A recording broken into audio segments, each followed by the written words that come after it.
நமது எழுத்தாய் நேர்கள் அனைவருக்கும் எஸ்எம்எஸ் இசைமட்டு நாட்டியப்பள்ளியின் சார்பாக உலக மகளிர் தின நல்வாழ்த்துக்களை தெரிவித்துக் கொள்கிறேன். கலைத்துறையில் பெண்கள், கலைத்துறை பெண்கள் நான் சார்ந்த சங்கீத துறையில் பெண்கள் எவ்வாறெல்லாம் இருந்துள்ளார்கள் என்பதை சொல்றேன். முன்பு காலத்திலலாம் எங்களுக்கு சங்கீதம் என்பது ஒழுங்காக கிடைக்காது, சரியான ஆட்கள் கிடைக்காது, நல்ல குருமார் கிடைக்காது. குழந்தைகளுக்கு அவ்வளோ ஒரு அப்போள்ள பெண்களுக்கு மிகவும் கடினமாக இருக்கும். இப்பொழுது அப்படி இல்லை, நிறைய மீடியாக்கள் இருக்கிறது, நிறைய ஆன்லைன் கிளாஸஸ் இருக்கிறது. இதனால் இருக்கும்போது பெண்களுக்கு முந்தியுள்ள பெண்களை ஒப்பிடும்போது இப்போ உள்ள பெண்களுக்கு மிகவும் வாய்ப்புகள் அதிகம். அதே முறைப்படி பெண்கள் நல்லா கத்துக்கிட்டு அவங்களுடைய திறமையை வெளிக்காட்ட வேண்டும். சங்கீத துறையில் நான் கடந்து வந்த பாதை முன்பெல்லாம் அனைத்து குழந்தைகளும் கண்டிப்பாக நிறைய வகை படிக்கணும், நல்லா படிக்கணும், படிக்க வேண்டும் சொல்ல அந்த காலகட்டத்தில் எனக்கு வந்ததோ பாட்டு மட்டும்தான். நான் மிகவும் ஒரு ஆவரேஜ் ஸ்டூடெண்ட் தான். ஆனால் எனக்கு சங்கீதத்தில் மிகவும் விருப்பம் இருந்தது. நான் அதை கற்றுக்கிட்டு இருக்கும்போது எல்லாருமே சொல்லுவாங்க, இவன் என்னத்த சங்கீதத்தை கற்றுக்கிட்டு நினைச்ச போறா, இது நம்மளுக்கு வாழ்க்கைக்கு முக்கியம் தானா அப்படின்ட்டு எல்லாரும் என்ன வீட்டில் எல்லாத்துக்குமே என்ன ஓமையை காட்டுவாங்க. இவ்வளோ பேரும் வந்துடக்கூடாது, வெறும் பாட்டை தான் பாடிட்டு இருக்கு, இது வாழ்க்கையில எப்படி முன்னேற அப்படின்ட்டு எல்லாரும் என்னையே ஊமையை காட்டுவாங்க. இப்பவும் நான் இவ்வளவுக்குள்ள வந்ததுக்கு பரவாயில்லையே, இவர்கிட்ட அந்த திறமை இருந்துச்சு, நல்லபடியா மேல வந்துட்டாளே அப்படின்னு சொல்லிட்டு சொல்றாங்க இந்த உலகம். அதனால நான் என்ன சொல்ல வர்றேன்றால், பெண்கள் தனக்குன்னு ஒரு கலைத்துறையை எடுத்துக்கோங்க. அது மிகவும் நல்லா கொஞ்சம் உங்களால் முடிந்த அளவிற்கு முயற்சி பண்ணுங்க. அப்படி முயற்சி பண்ணிக்கொண்டே வரும்போது கண்டிப்பாக அந்த கலைத்துறை உங்களை நல்லபடியாக கொண்டு வரும் என்பது என்னுடைய கருத்து. கலைத்துறையில் பெற்றோர்களின் பங்கு இப்பொழுது எடுத்துக்கிட்டா, இப்பொழுது பரதத்திலேயோ ஒரு பாட்டிலேயோ ஒரு குழந்தை முத இங்க சேர வரும்போது பாடுற ஸ்டூடெண்ட்டுக்கு தொண்டை வலியோ, அதுக்கப்புறம் பரத ஸ்டூடெண்ட்டுக்கு கால் அரைமண்டி போட்டு நிற்கிறதுனால அதனுடைய வலியோ வர்றது இயல்பு தான். இந்த கலைத்துறையில நம்ம உள்ள வரும்போது சின்ன சின்ன வலிகள், இப்போ வீணையை கத்துக்கிடும் போது இந்த 2 விரல்கள் ரொம்ப வலிக்கும், இந்த ஸ்ட்ரிங் போடும்போது இந்த விரல்கள்லாம் வலிக்க தான் செய்யும். அப்படி இது இருக்க தான் செய்யும். இருக்கும்போது அதை பெற்றோர்கள் இதை புரிஞ்சுக்கிட்டு இதை வரதான் செய்யும் அப்படின்னு சொல்லிட்டு அந்த குழந்தைக்கு இன்னும் ஊக்கப்படுத்தி திரும்பவும் அந்த குழந்தைய வகுப்பிற்கு அனுப்புமாறு கேட்டுக்கொள்கிறேன். ஏனென்றால் போனோன்னு 2 கிளாஸ் வந்தோன்னா அந்த குழந்தை எனக்கு கால் வலிக்கு, எனக்கு தொண்டை வலிக்கு, மேம் பாட சொல்லிக்கிட்டே இருக்காங்க, மேம் ரொம்ப நேரம் ஆட சொல்றாங்க. ஏன்னா அந்த ஆட சொல்லும் போது தான் அதனுடைய உடம்பு அமைப்பு கரெக்டாக வரும், பாட சொல்லும் போது அது சுதி கரெக்டாக வரும்.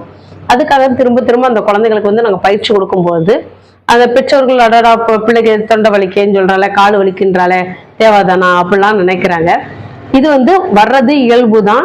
இதையும் மீறி அதை கத்துக்கிடும் போது தான் அந்த கலையுடைய அருமை நம்மளுக்கு தெரியும். அந்த குழந்தைகளை மேலும் ஊக்கப்படுத்தி அந்த கலையை முன்னேறதுக்கு ஒத்துழைக்குமாறு கேட்டுக்கொள்கிறேன். இப்போல்லாம் என்ன பண்றாங்க, அந்த குழந்தைங்க ஒரு 5 மந்த் 6 மந்த்துக்கு படிக்கும் போதே நாங்கள் அதுக்குன்னு ஒரு யூனிவர்சிட்டி போர்ஷன் நாங்கள் ஃபாலோ பண்ணுறோம். அதை ஃபாலோ பண்ணும்போது ஒரு 6 மந்த்துக்குள்ள, இப்போ முந்தினா இந்த கிளாஸுக்கு போனோம், அவள் என்ன செஞ்சா ஏதோ கற்றுக்கிட்டு இருக்கா, ஏதோ போயிட்டு இருக்கா அப்படின்ட்டு பேரண்ட்ஸுக்கு இல்லாமல் அவள் ஒரு 6 மாத காலம் என்ன பண்ணுறா அப்படின்றது எங்களுக்கும் தெரியும், அந்த பெற்றோர்களுக்கும் தெரியும், அவங்க எழுத போறிய யூனிவர்சிட்டிக்கும் தெரியும். ஒரு 6 மந்த் முடிச்சாங்கன்னா அவங்க கண்டிப்பாக ஒவ்வொரு கிரேடாக நாங்கள் 8 கிரேடு எக்ஸாம் வச்சுருக்கோம். ஒவ்வொரு கிரேடாக அவங்க தேர்ச்சி பெற்று வருவாங்க. இப்போ தேர்ச்சி பெறும்போது ஒரு 6 மந்த்துக்கு அவங்க ஒரு எக்ஸாம் எழுதும் போது அவங்க பாரத் சேவா சமாஜ் அதுல இருந்தும் வேர்ல்டு ஸ்கில் கவுன்சில் 2 சர்டிஃபிகேட் அந்த குழந்தைகளுக்கு கிடைக்குது. இது வெறும் சர்டிஃபிகேட் மட்டும் இல்லாமல் பின்னால் அவங்களுக்கு தொழிலுக்கும் அவங்க வேலை வாய்ப்புகளுக்கும், அது போக இவங்களுக்கு வெளிநாடுகளுக்கும் இந்த சர்டிஃபிகேட் பயன்படுகின்றது. அது மட்டும் இல்லாமல் நம்மகிட்ட படித்த குழந்தைங்க தூத்துக்குடி சிவன் கோயிலில் நிறைய தேவாரத்தில் first prize, second prize, third prize எடுத்திருக்காங்க. இந்த வருஷம் கூட first prize, second prize, junior கேட்டகரியில் first prize, second prize, third prize நம்ம பிள்ளைங்க தான். சீனியரில் ஃபர்ஸ்ட் ப்ரைஸ், செகண்ட் ப்ரைஸ் நம்ம பிள்ளைங்க தான். அது மட்டும் இல்லாமல் சூப்பர் சிங்கரில் நம்மகிட்ட உள்ள ஸ்டூடெண்ட் சிந்துஜான்ற பொண்ணு போன வருஷமே ஜூனியர் லெவலு, அதுக்கப்புறம் மதுரை, சென்னை லெவலில் செலக்ட் ஆகி போனான். இந்த வருஷமும் அவள் சென்னை லெவலுக்கு போனதுக்கு திரும்ப இந்த வருஷமும் ஜூனியர் லெவலில் இங்கே செலக்ட் ஆகி மதுரை அளவுக்குலாம் செலக்ட் ஆகி போகிறாங்க. அந்த வெறுமனே இங்கே கற்றுக்கிட்டதும் இல்லாமல் அந்த குழந்தைகள் தொடர்ந்து பயிற்சி பண்ணும்போது தான் அவங்களுக்கு அடுத்த கட்டத்துக்கு போக முடியும். டிப்ளமோ மட்டும் தான் முடிச்சிருந்தேன். இப்போ என் கணவர் வந்ததுக்கு அப்புறம் தான் நான் வந்து diploma, B music, M music, அடுத்த பிலெட்டு, yoga teacher training, music teaching எல்லாமே அவர் வந்ததுக்கு அப்புறம் தான் முடித்தேன்.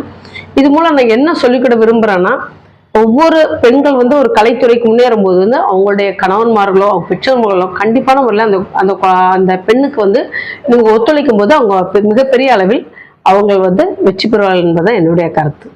பெண்ணே நீ மகத்தானவள், மண்ணில் பரம்பொருளின் உருவானவள், பாரத தாய் பெற்ற மகள், பண்பாட்டில் சிறந்த மகள், வரலாற்றை உருவாக்கும் தலைமுறை நீ.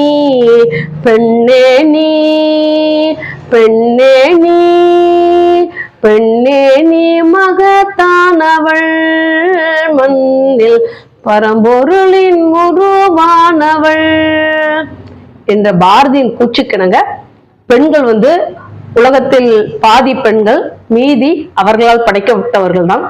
அதனால இந்த பெண்கள் வந்து ஒவ்வொரு வருஷங்கள் கொண்டாடும் போது அவர்கள் முன்னேற்றம் வேண்டும். இதுல நானும் ஒரு பெண் என்பதை சொல்லிக் கொடுத்து நமது எழுத்தாணி வந்து எனக்கு இப்படி ஒரு சப்போர்ட் பண்றத வந்து எனக்கு மிகவும் பெருமையா இருக்கிறது. நமது எழுத்தாணி அது வந்து மிகவும் மேன்மை பெற்று வளர வேண்டும் என்று என்னுடைய வாழ்த்துக்கள்.